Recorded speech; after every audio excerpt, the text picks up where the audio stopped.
Tennessee and Kentucky get going later this weekend, and a guy formerly on the Volquest staff, but now writing columns over at On3, Jesse Simonton, is going to hang out with me here today and talk a little Tennessee and Kentucky. Jesse, what's up, man? What's going on, Cain? First and foremost, I do want to ask you. I remember you put out a column. Man, maybe it was beginning of this. Maybe it was right before the season. I can't remember, but essentially saying Tennessee's for real. So, are you shocked to see Tennessee where it is right now at this point in the season? Not at all. I mean, am I shocked that they're scoring a bajillion points and Hendon Hooker is looking awesome? No. Am I surprised that they have kind of coalesced as well as they have on defense, where there's obviously still some issues in terms of pass coverage, but they've improved in the run game. They're so much better on third downs. They're still creating enough havoc without kind of getting exposed with so many big plays. So when you put all that together, that's how Tennessee's a top 5 team in the country. So that is a bit surprising, top 5.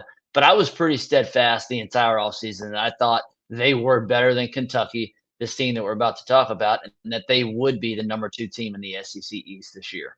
Obviously, they have a chance to be better than that, in 2 weeks, but they have to take care of business on Saturday first.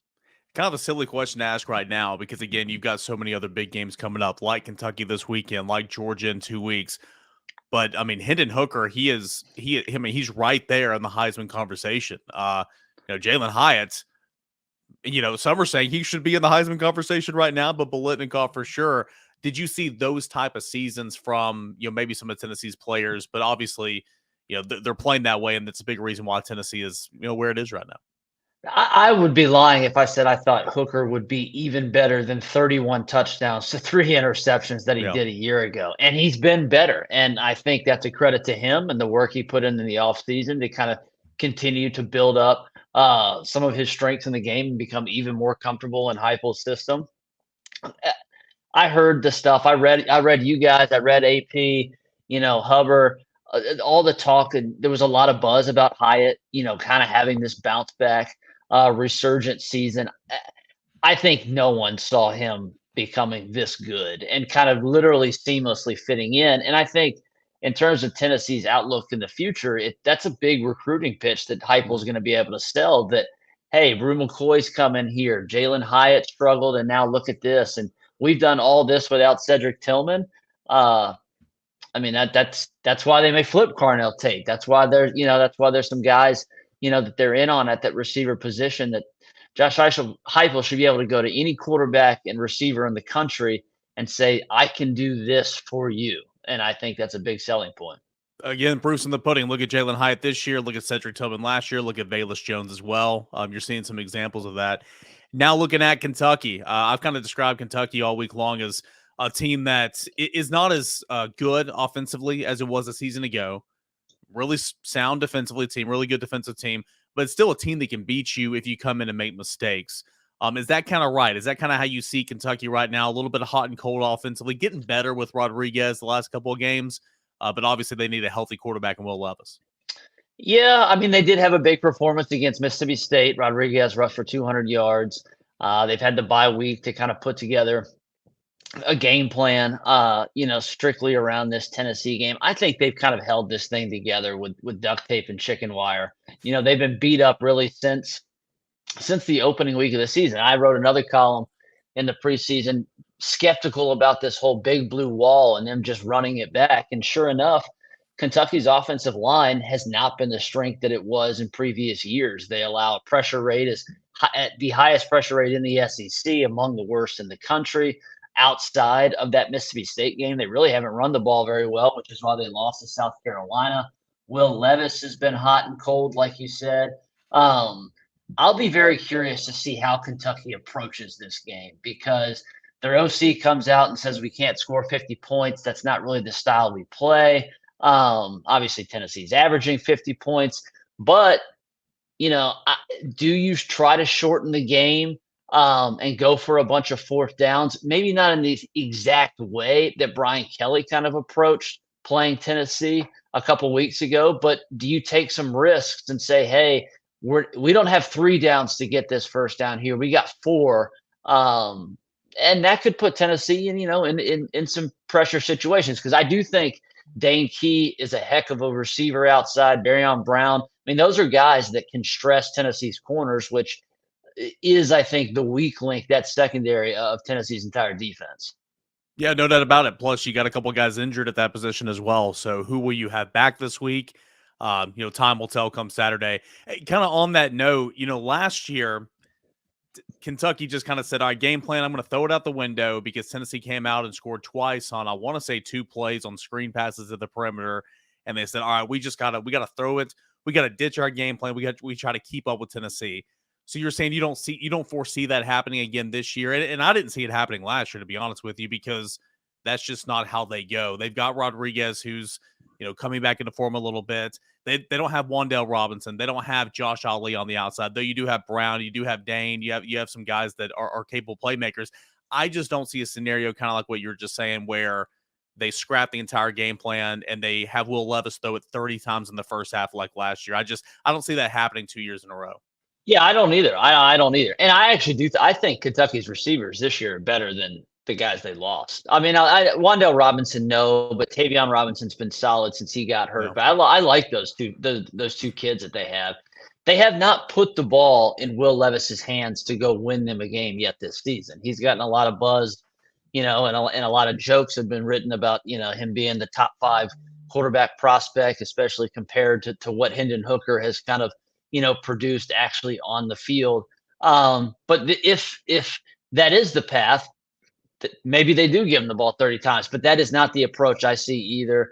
I mean, it really comes down to this is a worse Kentucky team than last season and in maybe even the last couple seasons.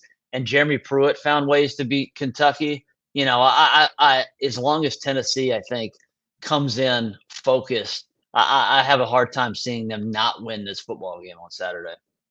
Look at Kentucky's defense. It's a very balanced defense. I've said it all week. 10 sacks, all from different players. 6 interceptions, all from different players. Strength is in the second layer at the linebacker position, of course, with DeAndre Square, Volquest Jones. They've got J.J. Weaver and Jordan Wright off the edges a little bit. What do you like about this Kentucky defense? It's pretty solid. I mean, it's top 10 in scoring and top 15 overall. Yeah, I mean, I bet Volquest Jones is a guy that AP and I actually covered as recruits many years ago, and he, started Ole Miss, transferred up. I like the linebacking core. The defense is not exactly littered with a bunch of special players like Kentucky has had kind of in the past. Brad White, their coordinator, just does a really good job putting his guys in the best position to play. I mean, this is a physical unit. That's probably the one word I think you really can say about this defense. They truly are physical. They're not an exceptional pass rushing defense. They're pretty good against the run. But they will pound you and they will make you feel it. And I do think, again, if you're looking for a potential path to some sort of upset or a scare for that Tennessee may be in store for, that could be it. I mean, this is the reason they went into Gainesville, and Florida is not a great team, but the reason they went into Gainesville is that they laid it on Anthony Richardson. They made him feel them, and that is something that if you get a couple early hits on Hendon Hooker, maybe he sails a pass or two, and suddenly a turnover can kind of flip the script in a game. All right, Jesse. So obviously Tennessee and Kentucky this week. The big one, another big one. Can't look ahead if you are. Well, we can, but if you're that football team, can't. Yeah, look we ahead. can. Yeah. We don't have to play, so it doesn't matter for us. Yeah, Tennessee and Georgia coming up in 2 weeks. But anything else you're looking for this weekend around the SEC? Ole Miss at Texas A&M, that could be a bludgeoning in my opinion, with Ole Miss potentially getting back on the winning ways. I don't think Florida and Georgia is going to be much of a football game. Anything else from the SEC this weekend?